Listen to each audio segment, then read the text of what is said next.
Assalamualaikum warahmatullahi wabarakatuh dan salam sejahtera bagi kita semua. Saya Aisyah Firdaus dari Universitas Negeri Jakarta, hadir untuk mengajak kita menyelami sebuah isu krusial yang tengah mewarnai lanskap kehidupan generasi muda, yaitu lebih tepatnya generasi Z atau bisa kita sebut Gen Z di Indonesia. Nah, fenomena ini adalah fenomena pinjaman online. Itu lebih dari sekedar tren sesaat di dalam dunia digital atau dunia finansial digital. Nah, popularitas pinjol sendiri ini di kalangan anak muda adalah sebuah simptom yang mengindikasikan adanya dinamika sosioekonomi yang kompleks dan perlu kita pahami secara mendalam.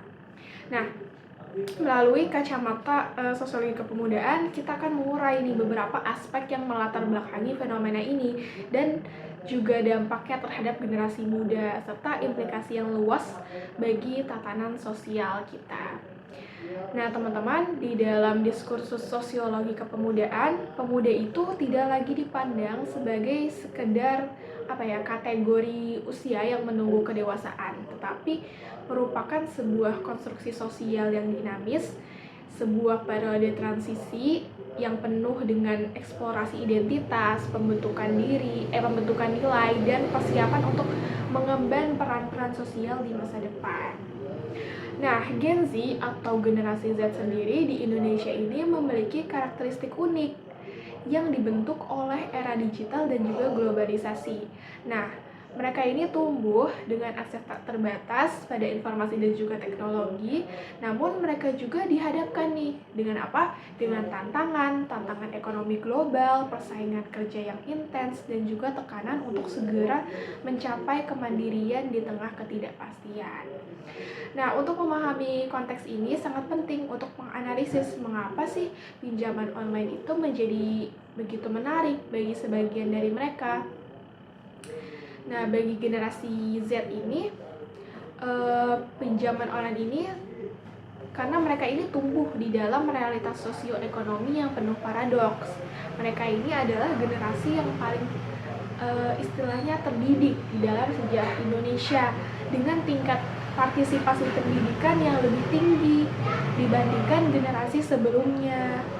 Nah, sehingga namun ironisnya itu mereka memasuki pasar kerja yang lebih kompetitif, semakin kompetitif dengan upah yang segitu-gitu aja atau stagnan dan peluang kerja yang tidak selalu sebanding dengan tingkat pendidikan mereka.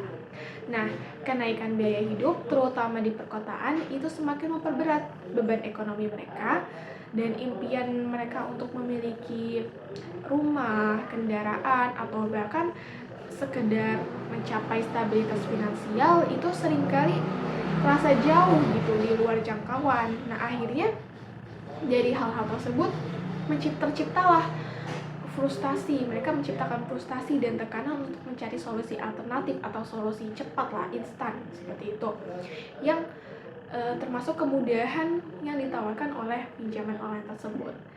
Nah, di sini media sosial memainkan peran yang sangat signifikan dalam membentuk persepsi, aspirasi, dan juga perilaku generasi Z atau Gen Z. Nah, berbagai macam platform seperti yang kita ketahui, seperti Instagram, ada juga sekarang TikTok ya, dan Twitter itu menjadi panggung utama di mana identitas itu diproyeksikan dan gaya hidup ideal seringkali dipamerkan. Nah, kalau misalnya melihat dari teori dramaturgi Erving Goffman, kita dapat melihat bahwa kehidupan sosial dan juga di media sosial itu seringkali merupakan sebuah pertunjukan yang dikurasi. Nah, paparan yang terus-menerus terhadap representasi kehidupan mewah, kesuksesan instan, dan tren konsumsi itu dapat menciptakan tekanan psikologis pada generasi Z untuk meniru gaya hidup tersebut. Meskipun seringkali gaya hidup tersebut tidak sesuai dengan kondisi finansial mereka yang sebenarnya. Nah, hal ini kemudian menciptakan celah kerentanan yang dimana pinjol atau pinjaman online ini hadir sebagai solusi instan untuk memenuhi aspirasi yang dipicu oleh media sosial, oleh apa yang ditampakkan di media sosial. Motivasi generasi Z dalam menggunakan dan tidak bisa disederhanakan hanya sebagai respon terhadap tekanan gaya hidup. Nah, penelitian itu menunjukkan bahwa sebagian besar dari mereka itu terpaksa memanfaatkan layanan ini untuk memenuhi kebutuhan esensial yang mendesak, seperti membayar biaya pendidikan yang di Indonesia itu terus meningkat, menutupi biaya sewa tempat tinggal yang semakin mahal, atau bahkan untuk memenuhi kebutuhan pokok sehari-hari di tengah keterbatasan ekonomi. Nah, di sisi lain tidak dapat dipungkiri bahwa tekanan untuk mengikuti tren dan juga gaya hidup yang dipromosikan di media sosial juga menjadi faktor pendorong bagi sebagian lainnya. Nah, untuk memahami nuansa motivasi ini sangat penting untuk merumuskan solusi yang tepat sasaran. Nah, untuk menganalisis fenomena pinjol tadi, ada yang namanya dari teori anomi Robert K. Merton yang memberikan kerangka analitis yang kuat untuk memahami mengapa sih fenomena pinjaman online atau pinjol tersebut begitu marak di kalangan generasi Z. Nah, anomi bisa terjadi ketika terdapat disjunction atau ketidaksesuaian antara tujuan-tujuan kultural yang ditetapkan oleh masyarakat seperti kesuksesan finansial dan juga gaya hidup tertentu misalnya, dan ketersediaan sarana-sarana institusional yang sah untuk mencapai tujuan tersebut.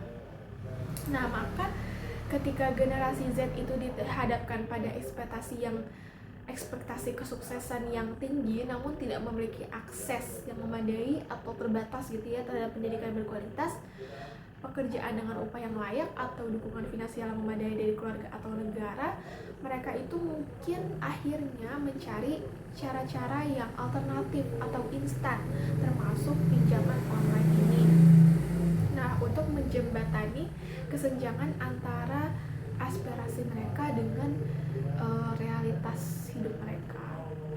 Nah, kemudian kalau misalnya kita lihat dari perspektif modalnya dari Pierre Bourdieu, itu pemahaman yang lebih mendalam bagaimana sih ketidaksetaraan sumber daya kontribusi terhadap kerentanan generasi Z terhadap pinjaman online. Nah, Bourdieu ini mengidentifikasi 3 jenis modal utama.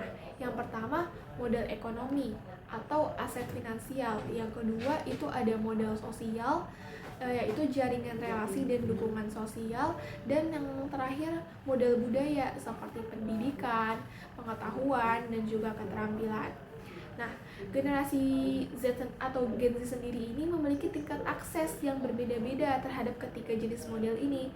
Nah, mereka yang berasal dari latar belakang sosial ekonomi yang kurang menguntungkan, memiliki jaringan sosial yang terbatas, dan kurang memiliki literasi finansial yang memadai, menjadi lebih rentan karena tadi literasi finansialnya terbatas, sehingga mereka lebih mudah tertarik dengan tawaran pinjaman online yang tampak sebagai solusi cepat meskipun yang kita tahu resikonya tinggi.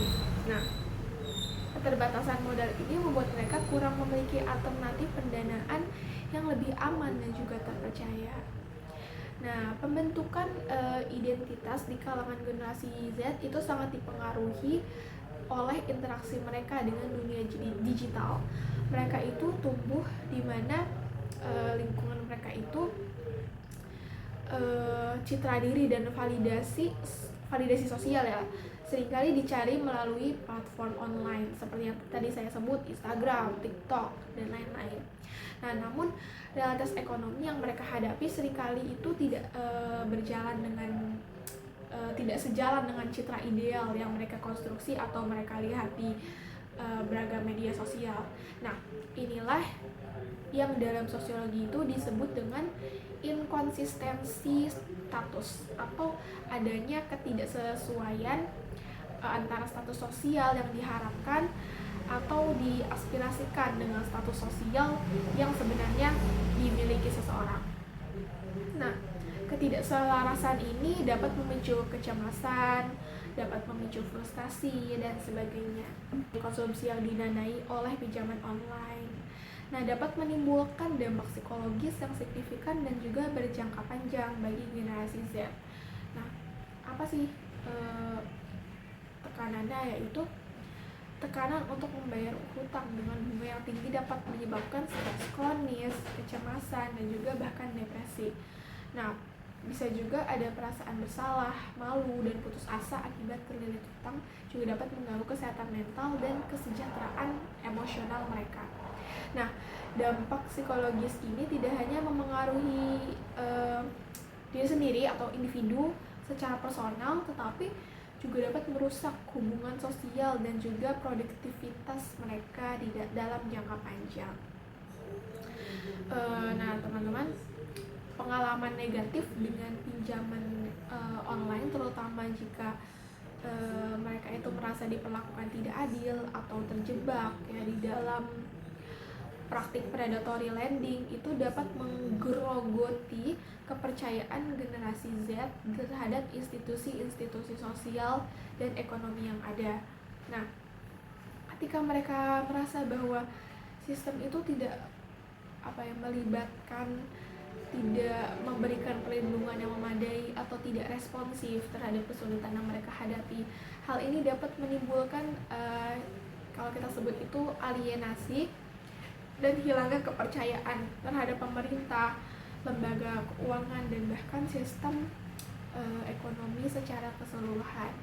Nah, erosi kepercayaan ini dapat memiliki konsekuensi yang serius bagi partisipasi sosial dan juga politik generasi muda di masa depan.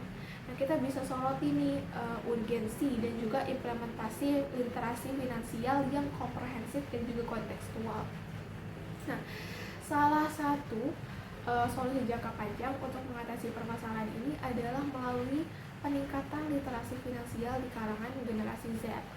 Nah, namun program literasi finansial yang efektif harus lebih dari sekedar memberikan informasi dasar saja atau informasi tentang pengelolaan uang. Nah, program ini harus bisa berjalan secara komprehensif, relevan dengan apa? Dengan konteks kehidupan digital mereka, dan mengajarkan, dan tidak hanya literasi gitu ya, tapi bisa mengajarkan keterampilan praktis di dalam mengelola utang, memahami risiko dan manfaat produk keuangan digital, membuat anggaran, dan merencanakan keuangan masa depan. Nah, selain itu, literasi finansial juga harus kritis dengan membekali generasi Z dengan kemampuan untuk mengidentifikasi praktik-praktik keuangan yang merugikan. Nah, kita juga bisa nih menganalisis peran krusial keluarga dan komunitas dalam membangun ketahanan finansial. Nah, selain tadi yang disebutkan yaitu pendidikan formal, nah peran keluarga dan juga komunitas itu juga sangat penting dalam membentuk perilaku keuangan yang sehat di kalangan generasi muda. Diskusi terbuka tentang masalah keuangan di dalam keluarga, pemberian contoh pengelolaan keuangan yang bertanggung jawab oleh keluarga atau orang tua, dan dukungan dan solidaritas dari teman sebaya dan komunitas itu bisa memberikan dampak yang positif dan yang signifikan dalam membangun ketahanan finansial dari Gen Z atau generasi Z. Nah, teman-teman, negara itu juga memiliki peran, memiliki tanggung jawab yang besar malah dalam menciptakan regulasi yang efektif untuk industri pinjaman online dan memastikan adanya perlindungan konsumen yang kuat. Nah, terutama bagi kelompok yang rentan seperti generasi Z. Nah, regulasi yang jelas mengenai batasan bunga, transparansi informasi, praktik penagihan yang etis, serta mekanisme pengaduan yang efektif itu sangat dibutuhkan untuk mencegah praktik-praktik predatory lending dan melindungi hak-hak konsumen. Masyarakat secara keseluruhan juga perlu berkontribusi di dalam mengubah narasi budaya tentang kesuksesan dan juga konsumsi yang seringkali didorong oleh media sosial. Peran hidup sederhana dan pengelolaan keuangan yang bijak itu dapat membantu untuk membentuk perspektif yang lebih realistis dan juga bertanggung jawab di kalangan generasi muda. Nah, perubahan narasi ini memerlukan upaya kolektif dari berbagai pihak, termasuk media, juga tokoh-tokoh masyarakat dan institusi pendidikan. Nah, Lalu kita juga bisa menemukan solusi yang sistemik dan kolaboratif untuk kesejahteraan generasi Z, yaitu dengan memerlukan pendekatan yang holistik dan melibatkan kolaborasi yang erat antara berbagai pihak seperti pemerintah, lembaga-lembaga sosial atau lembaga keuangan, pendidikan, keluarga, komunitas, penyedia layanan keuangan, dan juga platform-platform media harus bekerjasama untuk menciptakan ekosistem yang mendukung kesehatan finansial dan kesejahteraan generasi muda secara berkelanjutan. Nah, solusi yang efektif harus mencakup regulasi yang kuat, pendidikan literasi finansial yang relevan, dukungan sosial yang memadai, dan perubahan narasi budaya yang lebih sehat. Nah, jadi kesimpulannya adalah bahwa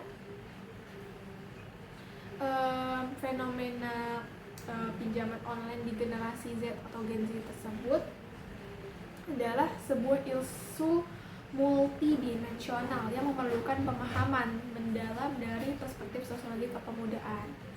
Nah, analisis yang komprehensif terhadap akar permasalahan, motivasi penggunaan, dan juga dampak psikologis dan sosial serta potensi erosi kepercayaan itu adalah langkah penting dalam menemukan atau merumuskan solusi yang efektif dan berkelanjutan. Nah, investasi strategis pada literasi finansial, regulasi yang melindungi, dukungan sosial yang memberdayakan, dan juga perubahan narasi budaya yang konstruktif itu diperlukan untuk memastikan masa depan finansial yang lebih cerah dan juga kesejahteraan yang lebih baik bagi generasi Z atau generasi penerus bangsa Indonesia. Nah, ya sekian dari saya. Wassalamualaikum warahmatullahi wabarakatuh.